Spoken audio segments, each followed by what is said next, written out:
जाकी वैभव करत लालसा, कर मीत कमलासी, हरि हम कब होंगे व्रजवासी। उस व्रज को प्रदान करने की क्षमता इस भूमि में है और केवल इसी भूमि में है। बाकी तो श्री जी की कृपा की अभिलाषा, श्री जी कृपा करें तो व्रज मिलेगो, व्रजवासी कृपा करें तो व्रज मिलेगो, लेकिन हम तो सब कर लेंगे जिससे भी मिले। और उसमें प्रथम यही है कि वृंदावन की प्राप्ति के लिए यहां तप करो। इन 6 दिनों में जितना हो सके तप की भावना से रहिएगा। यहां पे तप की भावना मतलब ज्यादा शारीरिक सुख समृद्धियों का विचार मत कीजिएगा, और वो तो है भी।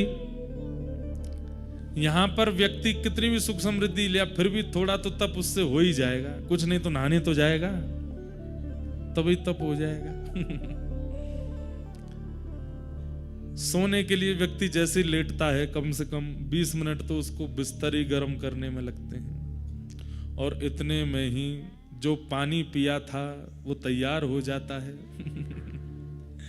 20 मिनट बाद होती है, अरे यार अब चलो,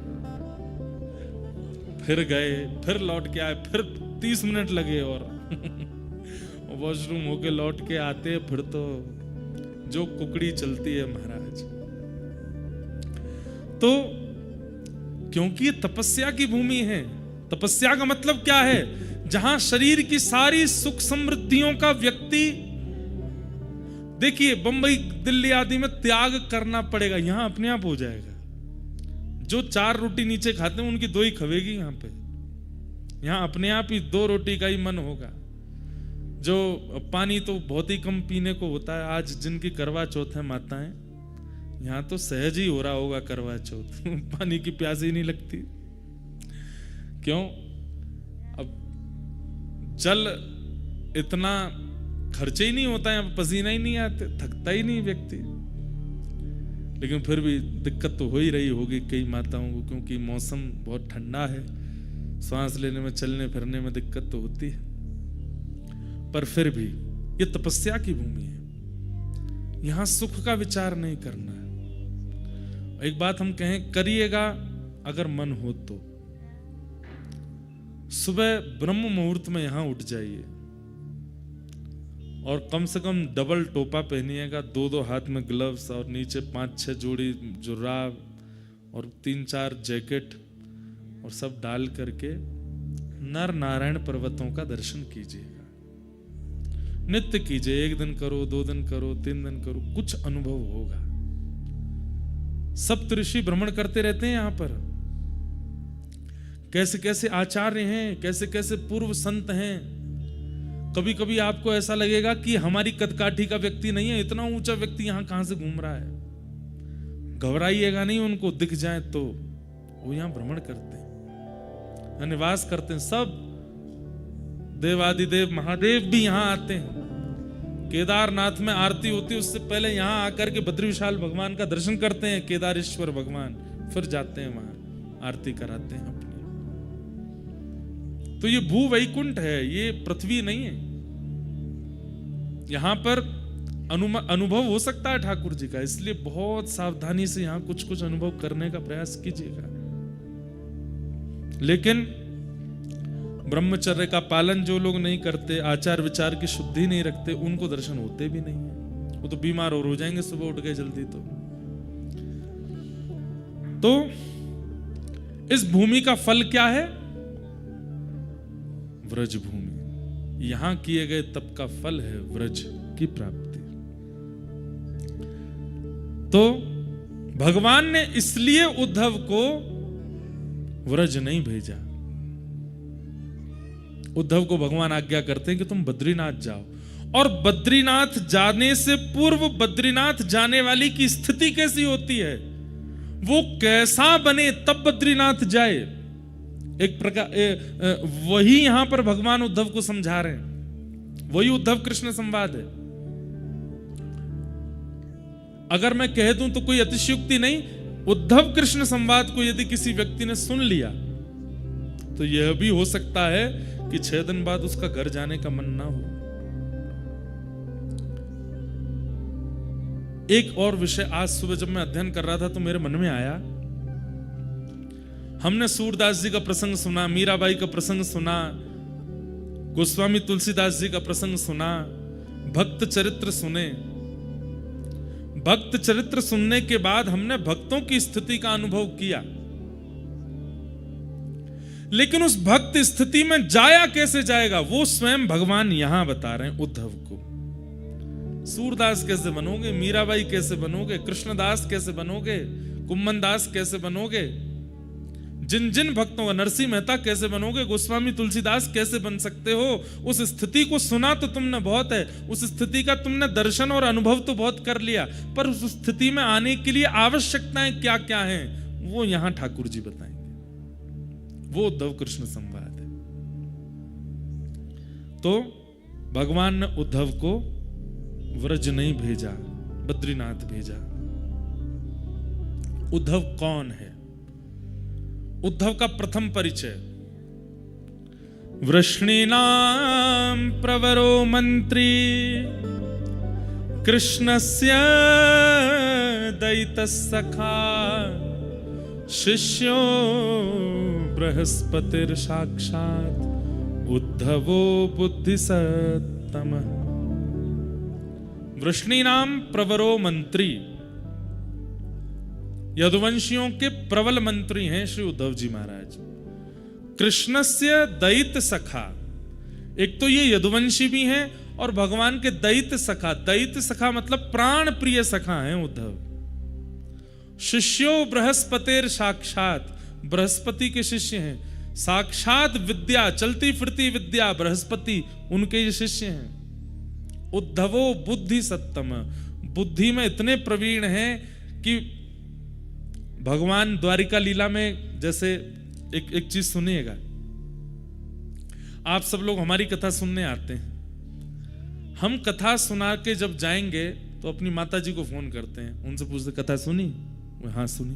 कैसी रही आज की कथा? ठीक रहा? कुछ हमने अटपटा तो नहीं बोला? कुछ गलत तो नहीं निकल गया? हम अपनी माँ से ही पूछते हैं और किसी से नहीं पूछते। ऐसे ही द्वारिकाधीश श्री कृष्ण जब अपनी स्वधर्मा सभा में बैठते हैं तो ब्रह्मा जी खड़े हैं, महादेव खड़े हैं, इंद्र खड़े हैं, बड़े बड़े राजनेता खड़े हैं और भगवान वहां उपदेश देते हैं। और उपदेश देने के बाद जैसे ही अपने सिंहासन से उतर के पीछे जाते हैं, उद्धव को बुलाते, उद्धव इधर आओ, सब ठीक था? कुछ हमने गड़बड़ी तो नहीं करी? हमारे वचनों में कोई गड़बड़ी, शब्द आदि सब ठीक थे ना? तब उद्धव ठाकुर जी को गलती बताता, आज आपने सभा में क्या गलती की, आपने कौन से शब्द का प्रयोग किया, क्या करना चाहिए था, क्या नहीं करना चाहिए था, ये सब उद्धव बताता है। तो भगवान इंप्लीमेंट करते हैं, उद्धव की बात मानते हैं। उद्धव अगर कह दे कि कल आपको ये बात नहीं बोलनी तो ठाकुर जी नहीं बोलेंगे, और उद्धव अगर कह दे कि ऐसा कहना है, ठाकुर जी का मन ना हो तो भी ठाकुर जी बोलेंगे। इतना प्रिय है उद्धव ठाकुर जी को। ऐसे श्री उद्धव। परंतु ये तो उद्धव जी के प्रभाव का वर्णन था। अब उद्धव जी के स्वभाव का वर्णन सुनो। उद्धव जी कौन है? महाभागवत। कौन है? महाभागवत। महाभागवत मतलब एक तो होते हैं भागवत और एक होते हैं महाभागवत। बहुत साधारण सी परिभाषा बताऊं, भागवत कौन? भक्तों को ही भागवत कहा जाता है। और महाभागवत मतलब महाभक्त। तो भक्त में और महाभक्त में अंतर क्या है? बोले जो भक्त ठाकुर जी का स्मरण करते हैं वो भक्त हैं, और जिनका स्मरण ठाकुर जी करते हैं वो महाभक्त है, महाभागवत। उद्धव जी कौन है? महाभागवत। उद्धव जी महाभागवत है। उद्धव को याद भगवान करते हैं। उद्धव सुबह उठते ही स्नान ध्यान जैसे ही कर लेता है, उद्धव पूजा में नहीं बैठता। द्वार खटखटा रहा है, खोलो। उद्धव कहता रुक जाओ, केश काट रहा हूं। अरे जल्दी खोलो। उद्धव केश आदि काट करके अपने वस्त्र आदि पहन के जैसे द्वार खोलता है, भगवान कहते हैं हम आ गए, चलो प्रणाम करो। उद्धव प्रणाम करता है। आपने इतना श्रम क्यों किया? अरे हमको याद आ रही थी, जब से नहा धो के उठे तब से सोच रहे थे अब जाएं उद्धव के पास, अब जाएं उद्धव के पास। नहा लिया होगा, तैयार हो लिया होगा, अब तो बैठ गया होगा आसन पर, अब जब करेगा तो मैं आ गया। चलो उद्धव। सोचिए, कोई शालिग्राम जी की पूजा करता है, कोई नारायण जी की मूर्ति की पूजा करता है, कोई कलशों का स्थापन करके पूजन करता है, कोई अक्षत में देव को विराजमान करता है, पर एकमात्र उद्धव हैं जिनके पास स्वयं ठाकुर जी जाते हैं और जाके कहते हैं चलो अब हमारा ध्यान करो।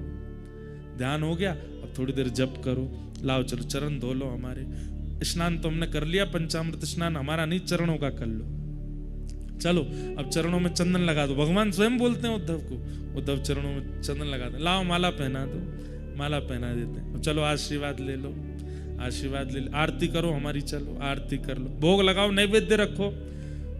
उद्धव के नैवेद्य ठाकुर जी पा लेते हैं, अब ये भोग हो गया, पालो, पा लिया, चलो हो गई पूजा संपन्न। बोले जी चलो अब चलते हैं आगे। ये नियम है, क्रम है रोज उद्धव का, रोज ठाकुर जी जाते हैं अपनी पूजा कराने उससे, इतना प्रिय है ठाकुर जी को। ऐसा कौन सा लक्षण है, ऐसा कौन सा गुण है उद्धव में जो कि वो ठाकुर जी को इतना प्रिय है? उन्हीं लक्षणों का वर्णन यहां पर उद्धव जी की पहचान में नवयोगेश्वर संवाद में राजा निमि को बताते हुए योगेश्वरों ने बताया। महाभागवत के लक्षण क्या है? अगर ये आ सकें तो इनको लाने का प्रयास कीजिएगा। महाभागवत का प्रथम लक्षण, सर्वभूतेषु यः पश्येत् भगवद्भावमात्मनः भूतानि भगवत्यात्मन् एष भागवतोत्तमः। भले ही प्रकट रूप में प्रस्तुत नहीं करता, लेकिन उसका हृदय ऐसा ही है। कैसा? सर्वभूतेषु यः पश्येत् भगवद भावमात्मनः, आंखों के आगे दिखने वाली हर वस्तु में यह विश्वास करता है इसमें भगवान है। ध्यान से सुनिएगा, इधर देखिए सब लोग।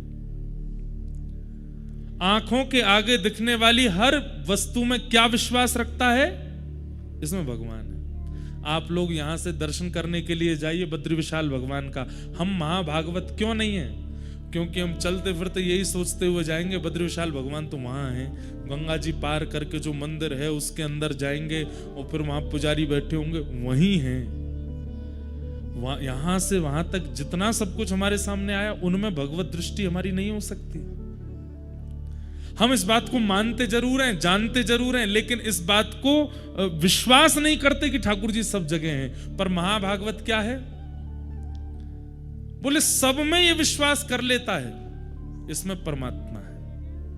मतलब उद्धव जी महाराज अगर कथा पंडाल से बद्रीनाथ भगवान का दर्शन करने जाएंगे तो आंखों के आगे दिखने वाले हर व्यक्ति को, हर धातु को, हर पुरुष को, हर स्थिति को, हर वस्तु को प्रणाम करते हुए चलेंगे। बोले क्यों? सब परमात्मा है, सब भगवान है।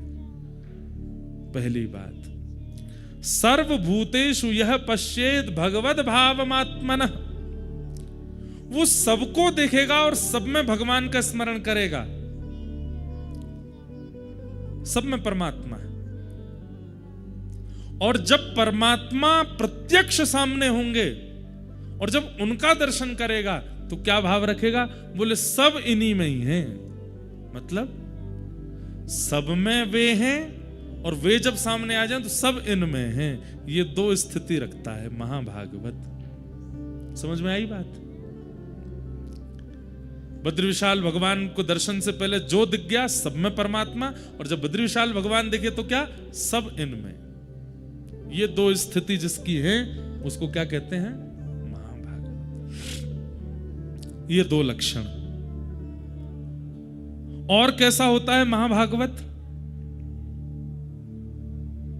महाभागवत और कैसा होता है? न काम कर्म बीजाना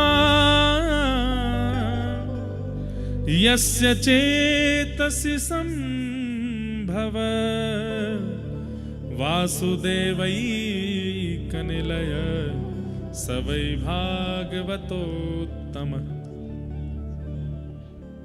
वाह, बहुत सुंदर परिभाषा। क्या कह रहे हैं? न काम कर्म बीजाना, उनके चित्त में कोई कामना कभी प्रकट ही नहीं होती। जैसे हमारी इच्छाएं प्रकट होती हैं, कामनाएं प्रकट होती हैं, महाभागवत के चित्त में कोई कामना नहीं है। तो बोले फिर कैसे जीता है वो? जैसे राखो तैसे रहूं। मैं अपने मन से कुछ नहीं सोचूंगा। मारा गिरधर लाल थारो नचायो नाचूं रे। मारा गिरधर लाल थारो नचायो नाचूं। जो तू तन को रोग लगावे सोई झपट सो जाऊं। जो तू तन को रोग लगावे सोई झपट सो जाऊं। मतलब अगर बुखार आ गया सुनो, करना नहीं आप लोग ऐसा। हाँ, बुखार आ गया तो औषधि भी नहीं लेंगे। हे नाथ, बुखार आ गया, आपने बुखार दिया है, अब जब आप चाहोगे तभी ठीक होऊंगा मैं कोई प्रयास नहीं करूंगा। मेरे अंदर कामना है ही नहीं ठीक होने की।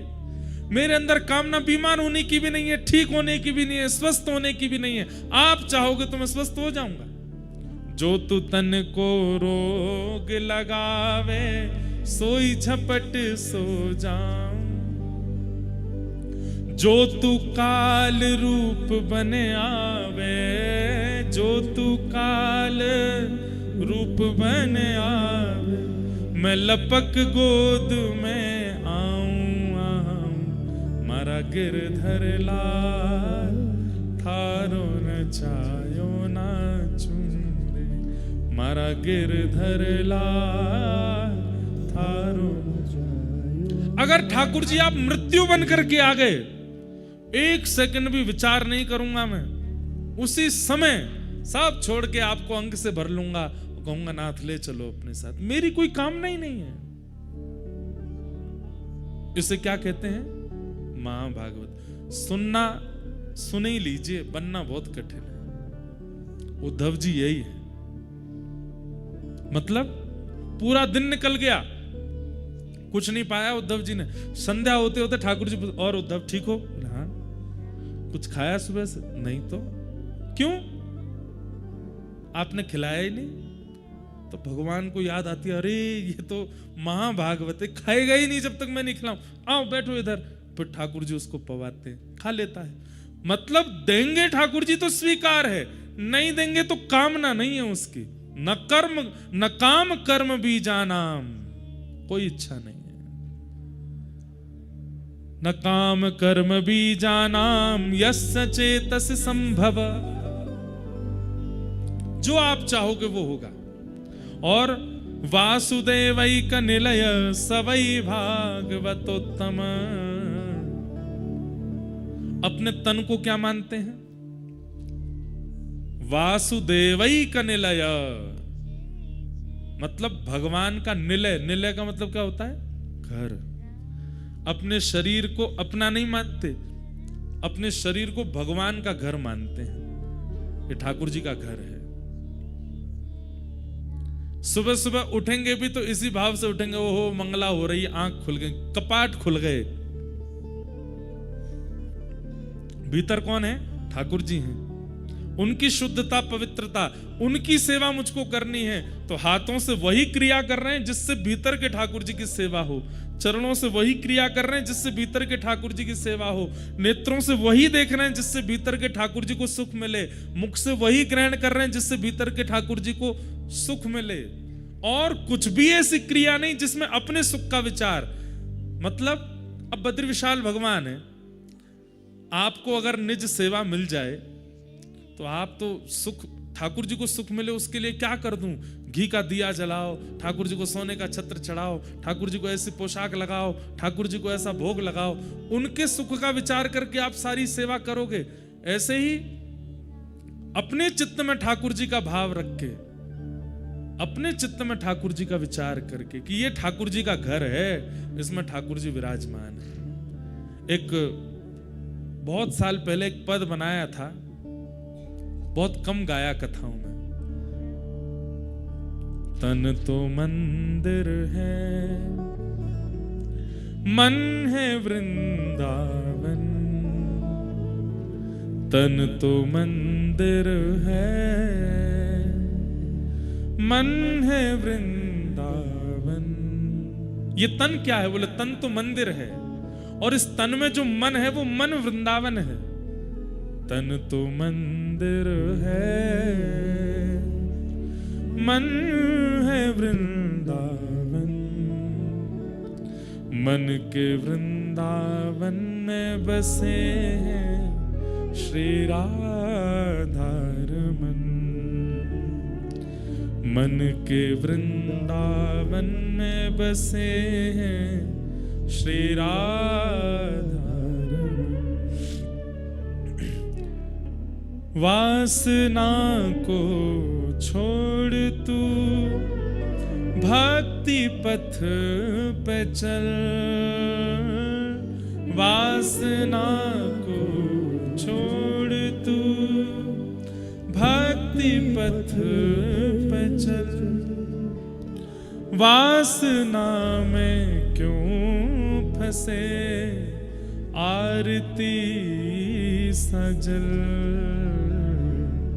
वासना मिटे नहीं, आत्मा मरे नहीं। तन का हो निधन,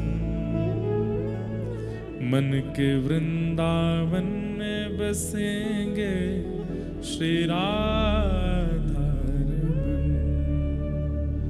तन तो मंदिर है, मन है वृंदावन। मन के वृंदावन में बसे हैं श्री राधा रमन। ये उत्तम भागवत की भावना है। तन तो मंदिर है, और इस तन में मन क्या है? बोले मन है वृंदावन। और मन के वृंदावन में कौन बसे हैं? बोले श्री राधा रमण। जिस दिन इस बात को केवल बोलेंगे नहीं, सोचेंगे नहीं, विश्वास कर लेंगे, इस तन से ऐसी कोई क्रिया हो ही नहीं सकती जिससे पाप लगे। हम इस तन से पाप करते तब हैं जब इसको अपना मानते हैं और इस पर अपना अधिकार रखते हैं। परंतु ये तन ठाकुर जी का है और इसमें आवास ठाकुर जी का है। ये भावना करके जब इस तन से क्रियाएं की जाती हैं, कोई पाप नहीं होता। तो महाभागवत का दूसरा लक्षण क्या है? न काम कर्म बीजाना। हम आपसे फिर कह रहे हैं, यह कथा दोबारा नहीं होगी, सुन लीजिए। और ये कथा और कहीं होगी भी नहीं, बद्रीनाथ में ही हो सकती है। न काम कर्म बीजाना यस्य चेतसि संभव। अपने चित्त में कोई कामना नहीं है, अपनी कोई इच्छा नहीं है।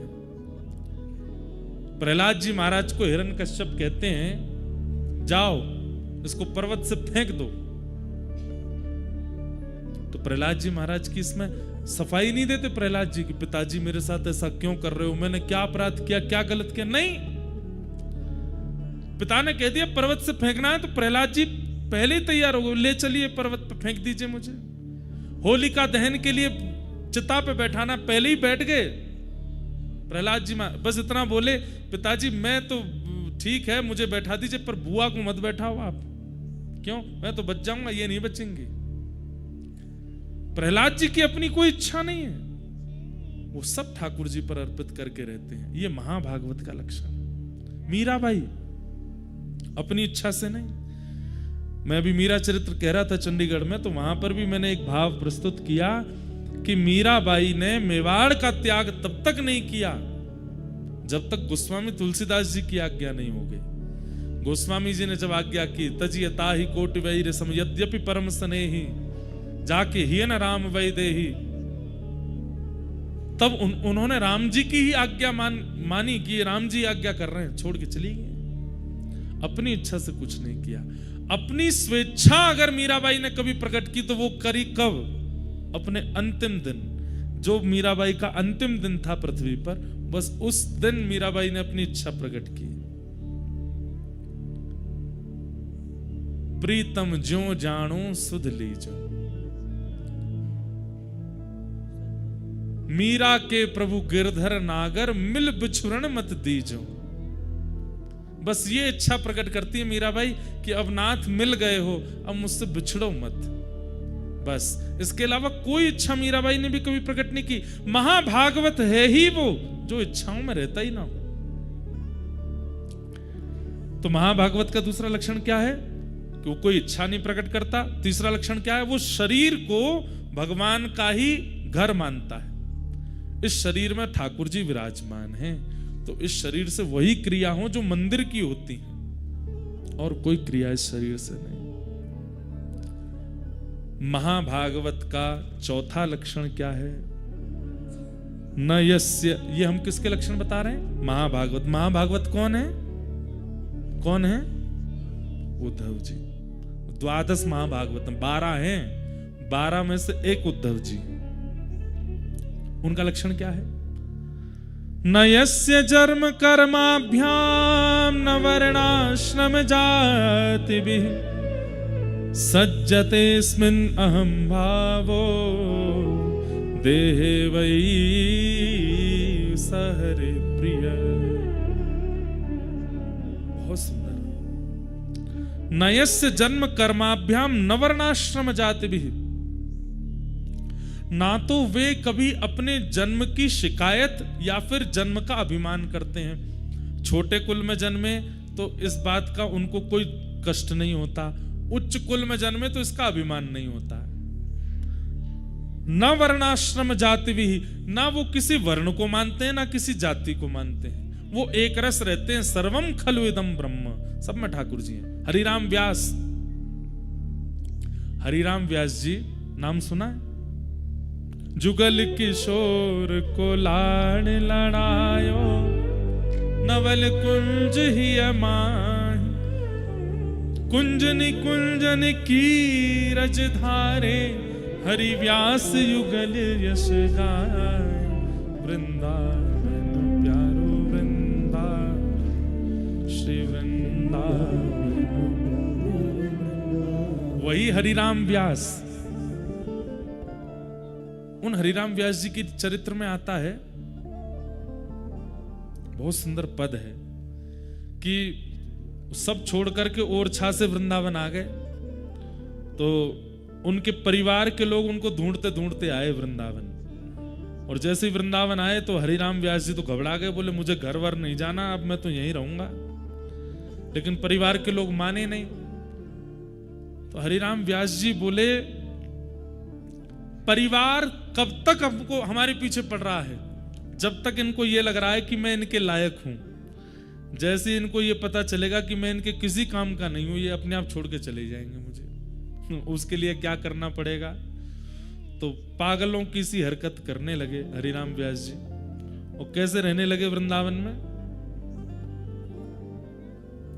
मुख पर कालीत पोत के काजल लगा लिया पूरे मुंह पे, यहाँ पे मोर पंख फंसा लिया कान के ऊपर, और महाराज डोल रहे हैं। ऐसे ही डोलते डोलते घर वाले लोग इधर उधर पूछें, हरिराम व्यास कहाँ हैं? हमारे परिवार के वो बड़े हैं, वो कहाँ हैं, कहाँ हैं? किसी ने कहा दो वो घूम रहे हरिराम व्यास जी। जैसे ही देखा तो ये तो काजल लगाए घूम रहे मुंह पे। अजीब सी स्थिति। घर वाले बोले ये कैसे कालीत लगाए घूम रहे हैं? तो किसी ने जाके कहा कि व्यास जी मुंह पे काजल लगाए क्या घूम रहे हो? तो हरिराम व्यास जी बोले, जिसको व्रज छोड़ने की स्थिति आ जाए उसको तो मुंह काला ही कर लेना चाहिए। हम यहाँ व्रज रहने के लिए आए, पर ये हमारे परिवार वाले पीछा नहीं छोड़ रहे हैं, हमको वापस ले जा करके मानेंगे। तो अगर वृंदावन से जाने की स्थिति बन जाए तो मुंह तो काला कर लेना ही चाहिए। ये सबसे बड़ी अपमान की बात है हमारे देह के लिए कि वृंदावन प्राप्त होकर के भी छोड़ना पड़ रहा है। घर वाले लोग बोले भैया ये तो बड़ी पागलों की सी स्थिति करते हैं। चले गए। कुछ दिन बाद फिर लौट के आए तो किसी ने बताया, बोले व्यास जी आपके घर वाले फिर आ गए। तो हरिराम व्यास जी फिर एक हरकत करने लगे। क्या करें? आंखों के आगे दिखने वाले हर पेड़ को अपने हृदय से, चाचा जी कैसे हो? दूसरे पेड़ को हृदय, अरे मेरे ताऊ जी तुमने ही तो सर्वस्व दिया, अरे तुम तो मेरी बहन हो। मतलब वृंदावन के रूख हमारे मात पिता गुरु बंधु। बोले मेरे असली परिवार तो यही है। परिवार के किसी ने कहा कैसे हो गए असली परिवार? बोले क्यों? धूप पड़ती है तुम छाया नहीं दे सकते, लेंटर लगवाना पड़ता पैसा खर्च करके, पर धूप पड़ती है छाया देते हैं। ये मेरे ताऊ जी हैं। ऐसे बड़े बुजुर्ग घर में होने चाहिए जो ऊपर छाया दें। ये मेरी बहन है। बोले क्यों? भूख लगती है मुझे भोजन देती है, फल देती है। वृंदावन के रूख हमारे मात पिता गुरु बंधु। इस प्रकार पूरे वृंदावन में घूमने लगे। अब तो महाराज घर वाले लोगों को लगा, बोले ये तो पूर्ण रूपेण पागल हो गए, थोड़े बहुत भी नहीं, हमारे किसी काम के नहीं है।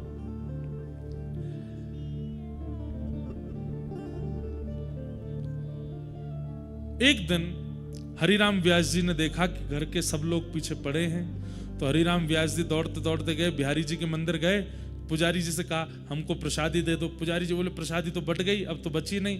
तो वहीं पर एक झाड़ू लगाने वाली मेहतरानी बैठी थी, पूरे नालियों को साफ करके आई थी, उसको प्रसादी मिली थी, वो बैठ के खा रही थी। हरिराम व्यास जी उसके सामने हाथ पसार के बोले थोड़ी सी हमको दो इसमें से।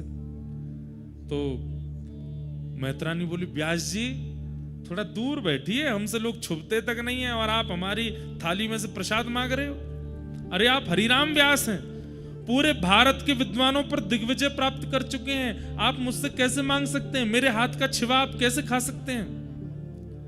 हरिराम व्यास जी बोले देख मैं व्यास तू मेहतरानी, लेकिन चाहे तेरे हाथ में जाए चाहे मेरे हाथ में जाए, प्रसाद अपनी जाति नहीं बदलता। प्रसाद प्रसाद ही रहता है।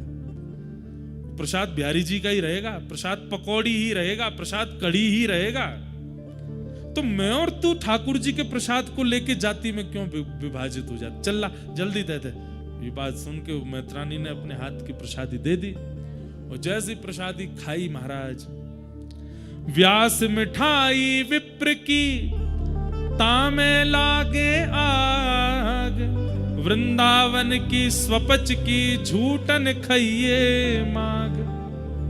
बोले भैया कोई बड़ा विप्र अगर आपको मिठाई खवा रहा हो तो वहां में आग लगाए दो, लेकिन वृंदावन का एक स्वपच व्यक्ति भी अगर अपनी झूठन दे रहा हो तो उसको खाने में भी कोई लज्जा मत करो।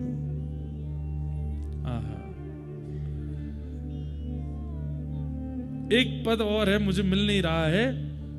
वृंदावन के हरिराम व्यास जी कहते हैं कि बड़ी बड़ी पोथियां, हुआ क्या कि जैसे ही मेहतरानी के हाथ से पकौड़ी खाई इन्होंने, तो घर परिवार के लोग बोले काजल लगा के घूम रहे थे तब हमको इतना कष्ट नहीं हुआ, ये वृक्षों से गले मिलते घूम रहे थे तब हमको इतना।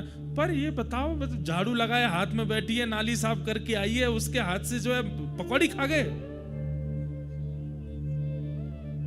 घर वाले लोगों ने कहा अब व्यास जी से हमारा कोई संबंध नहीं, भैया ये पागल हो चुके हैं, हमारे लायक नहीं। तो हरिराम व्यास जी बोले बताओ, बड़े बड़े वेद मंत्र घर नहीं छुड़वा पाए, बड़े बड़े उपनिषद घर नहीं छुड़वा पाए, एक मेहतरानी की पकौड़ी ने छुड़वा दी, एक मेहतरानी के हाथ की पकौड़ी ने घर छुड़वा दिया। ऐसे हरिराम व्यास। तो ये महाभागवतों के लक्षण है। कैसे भैया देखो, एक बात बोलूं, मैं व्यास मंच से बोल रहा हूं, कई बार अगर मेरे पास वाला भी इस ऐसी हरकत करेगा ना तो हो सकता है मेरी भी दोष दृष्टि हो जाए, भाई ऐसे कैसे खा रहा है। परंतु ये नहीं है, हम अभी महाभागवत हुए नहीं है इसलिए हमारे अंदर दोष आता है। महाभागवतों में दोष नहीं होता। जगन्नाथपुरी में नियम है, अगर मैं महाप्रसाद पा रहा हूं और आपको कहीं पत्तल नहीं मिली है तो आप आकर के मेरी पत्तल में खा सकते हैं, मैं आपको उठा नहीं सकता। ना आपसे मेरी जान है, ना पहचान है, ना आपकी जाति पता, ना नाम पता। अगर आप मेरी पत्तल के सामने आके बैठ गए और मेरे ही महाप्रसाद में से लेकर के खाने लगे तो महाप्रसाद का नियम कहता है कि आप उससे नाम भी नहीं पूछेंगे उसका और उसको खाने देंगे। स्कंद पुराण में श्री वेदव्यास जी महाराज कहते हैं केवल मानव नहीं, आप प्रसाद पा रहे हैं महाप्रसाद, और उतने में कोई कुकर सूकर या फिर बिल्ली आ गई और उसने आकर के अपनी जीभ से आपके महाप्रसाद को चाटना शुरू कर दिया, आप उसको भी नहीं भगा सकते। ये महाप्रसाद की महिमा है। इसलिए श्री जगन्नाथपुरी में ये स्थिति लागू है आज भी। हम तो वहां कभी एक पत्तल में अकेले बैठ के पाते नहीं, हम तो सब अपने ब्राह्मण देवता सब लोग बैठते हैं, आसपास बैठ जाएंगे। कभी इसके में से दाल उठा के पा ली, इसके में से चावल पा लिए, कुछ ज्यादा पड़ जाता है, पेट भर गया, खब नहीं रहा, तो एक को बैठा, मतलब भाई तुम बैठो, तुम पाओ। और वहां ये नियम है, वो महाप्रसाद अपवित्र नहीं होगा, क्योंकि वहां का महाप्रसाद भी महाभागवत है।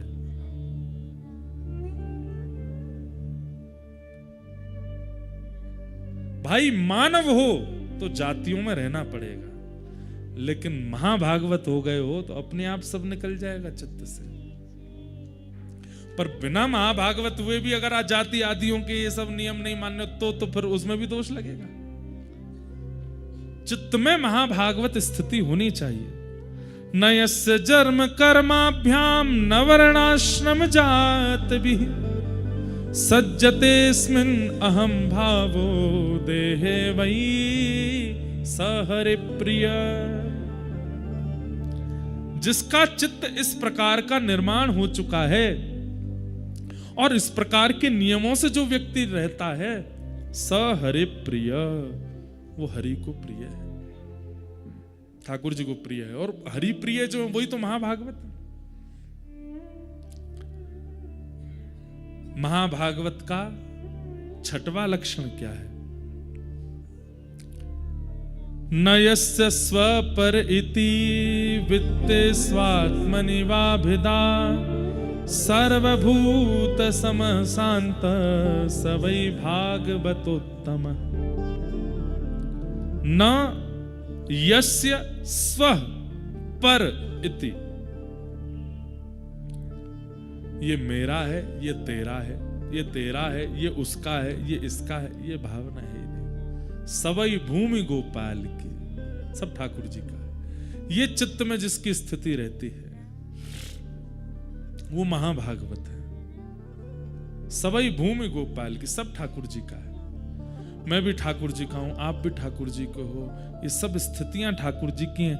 न मेरा न तेरा न स्व पर इति, इस भाव में जो रहता है वो भगवान को अति प्रिय है। हाँ, कई लोग ऐसा होता है कि इस भाव को चित्त में धारण करके फिर लड़ने और पहुंच जाते हैं। सब भगवान का है, तुम कैसे अधिकार जमा सकते हो? सारी भूमि भगवान की है, पर्वत भगवान के हैं, नदियां भगवान की हैं, कथा भगवान की है, तुम कैसे अधिकार? ये भी महाभागवत का लक्षण नहीं है। मैंने कहा ना, वो अपनी प्रकट स्थिति में उस भाव को प्रकट नहीं करेगा, पर चित्त से ऐसा ही है जो मैंने बताया।